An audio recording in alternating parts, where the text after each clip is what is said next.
तो आज मैं आपको बताने वाला हूँ JJK की 5 ऐसी कर्स्ड टेक्निक्स जो एकदम यूनिक और ब्रोकन है, और लास्ट वाली तो ब्रोकन के साथ साथ रिडिकुलस भी है। Number 5, infinity. User Gojo Satoru. Gojo की इन्फिनिटी उसके अराउंड के स्पेस को मैनिपुलेट करती है।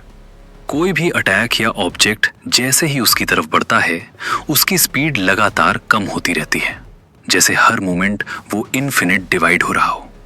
रिजल्ट ये होता है कि ओपोनेंट कभी भी गोजो को एक्चुअली टच ही नहीं कर पाता, लेकिन किसी ने तो ये कर दिया था और उसी पर है ये तो। Number 4, heavenly restriction. User Toji Fushiguro. Heavenly restriction एक बाइंडिंग वाव है जो कर्स्ड एनर्जी के बदले में मिलती है। यह बिल्कुल फोर्स्ड बाइंडिंग वाव होती है, यूजर के पास कोई चॉइस नहीं होती। तोजी की हेवनली रिस्ट्रिक्शन ने उसे unbelievable physical strength, inhuman speed और सुपर शार्प सेंसेस दिए, जिसकी वजह से वो स्पेशल ग्रेड सर्सर्स के सामने भी एक एक्स्ट्रा डेंजरस ओपोनेंट बन जाता है। Number 3, copy technique. यूजर युता ओकत्सु। युता की कॉपी टेक्निक यूज दूसरों की टेक्निक्स कॉपी करने की पावर देती है, जिससे उसके पास हर सिचुएशन के लिए मल्टीपल ऑप्शंस होते हैं। युता किसी भी ओपोनेंट की टेक्निक तभी कॉपी कर सकता है जब रीका उस ओपोनेंट के बॉडी का कोई हिस्सा कंज्यूम करती है। बॉडी पार्ट जितना पावरफुल होगा, कॉपी टेक्निक की स्ट्रेंथ और ड्यूरेशन भी उतनी ही ज्यादा होगी।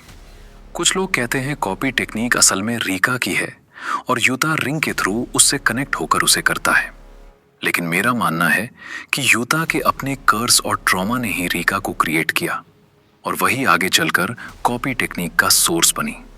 तुम्हारा क्या कहना है? कमेंट्स में जरूर बताना। Number 2, idle death gamble. User Kinji Hakari. Idle death gamble कोई नॉर्मल कर्स टेक्निक नहीं, बल्कि हकारी का डोमेन एक्सपेंशन है। ये एक पाचिनको मशीन की तरह काम करता है, जहां में गोल होता है जैकपॉट हिट करना। जैसे ही हकारी जैकपॉट हिट करता है, उसे मिलते हैं 4 मिनट 11 सेकेंड के लिए अनलिमिटेड कर्स एनर्जी और ऑटोमेटिक रिवर्स कर्स टेक्निक। इस ड्यूरेशन में उसकी कर्स एनर्जी प्रैक्टिकली इन्फिनिट हो जाती है, मतलब वो अपनी टेक्निक्स लगातार यूज कर सकता है बिना एनर्जी खत्म हुए।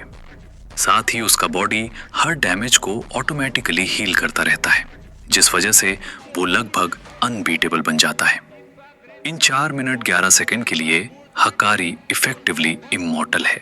नंबर 1, ताकाबा की कर्स्ड टेक्निक।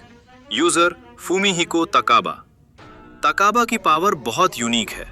वो रियलिटी को मैनिपुलेट कर सकता है, वो भी बस अपने थॉट से।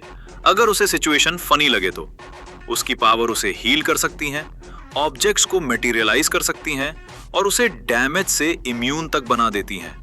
इसे तुम ऑल फिक्शन से भी कंपेयर कर सकते हो।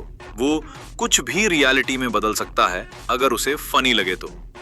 इस पावर की एक ही वीकनेस है, उसे खुद ही नहीं पता कि उसकी एबिलिटी क्या है और कैसे काम करती है। उसकी पावर्स तभी एक्टिवेट होती हैं जब उससे सिचुएशन फनी लगती है। अगर उससे फनी लगे तो वो फ्लाई कर सकता है, टेलीपोर्ट हो सकता है, लेजर बीम्स चला सकता है, और अगर तुमने लाइक और सब्सक्राइब नहीं किया, तुम्हें चिरोरी भी मार सकता है। इसलिए जल्दी करो, और जल्दी ही मिलते हैं एक नए वीडियो और टॉपिक के साथ। बाय।